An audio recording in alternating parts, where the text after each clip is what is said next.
and to be a part of the American dream. Secretary Noem, is that so? The idea of folks leaving and coming back legally makes sense, but there have been ICE agents and others at immigration courts and folks presumably trying to go through that legal process, the asylum process, and immigration court. Well, asylum's completely different, though, than a work visa.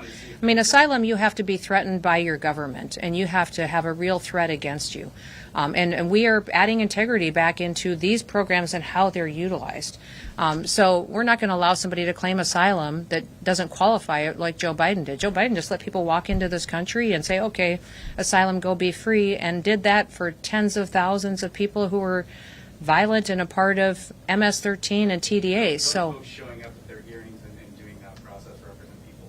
Not people who have overstayed, who we had to go look for, people who had final removal orders, people that didn't follow the law. I don't know how you explain that to the American people.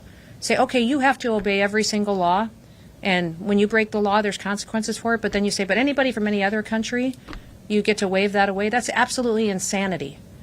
No country does that.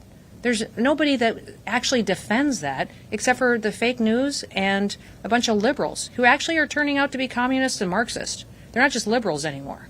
If you look at the Democrat Party, they're a party of communists and Marxists and socialists. So I would completely say nobody defends that. No American that I've talked to on the streets across this country will defend allowing illegal aliens to be treated better than American citizens. That's not what our founders intended.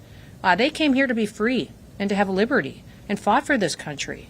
And they fought the biggest military giant in the world that existed with their own personal handguns and muskets that they used to feed their families to give us this country. You think we're just going to let it go away? Absolutely not.